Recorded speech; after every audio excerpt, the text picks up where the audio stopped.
સુરત હજીરા રોરો ફેરી ખાતે ફરી એક વખત વિદેશી દારૂની હેરાફેરી કરવામાં આવી રહી હતી। હજીરા પોલીસની સર્વેલન્સ ટીમે બાતમીના આધારે દારૂ ભરેલી ટ્રક પકડી પાડી 18 લાખનો મુદ્દામાલ કબજે કર્યો છે। ટ્રકમાં ભરેલા MS સ્ક્રેપની નીચે છુપાવેલા વિદેશી દારૂનો જથ્થો એકંદરે રૂપિયા 1.9 લાખથી વધુનું હોવાનું ખુલ્યું છે। હજીરા પોલીસ સ્ટેશનને બાતમી હકીકત મળી હતી કે સુરત તરફથી આવતી અશોક લેલન કંપનીની ટ્રકમાં ગેરકાયદેસર વિદેશી દારૂનો જથ્થો ભરેલો છે અને તે રોરો ફેરી મારફતે ભાવનગર તરફ જવાનો છે। આ બાતમીના આધારે હજીરા સ્થિત રોરો ફેરીના પાર્કિંગ ખાતે પોલીસની સર્વેલન્સ ટીમે વોચ ગોઠવી અને સંદિગ્ધ ટ્રકને અટકાવી ચકાસણી હાથ ધરી હતી।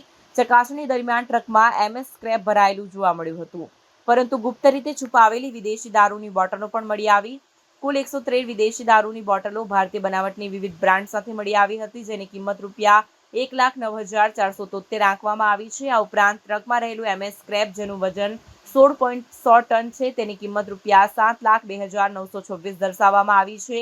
આ કેસમાં પોલીસે 2 આરોપીને પકડી પાડી કાયદેસરની કાર્યવાહી હાથ ધરી છે। પકડાયેલ આરોપીઓમાં વિમલભાઈ ધીરુભાઈ ડોંગા, ધંધો ટ્રાન્સપોર્ટ, રહે યસપાક, ગુંડાળા ચોકડી, તાલુકો ગોંડલ, જિલ્લો રાજકોટ તથા કિરણભાઈ બુધાભાઈ ભાટિયા, ધંધો ક્લીનર, રહે હુડકો સોસાયટી, વોરા કોટડા રોડ, તાલુકો ગોંડલ, જિલ્લો રાજકોટનો સમાવેશ થાય છે।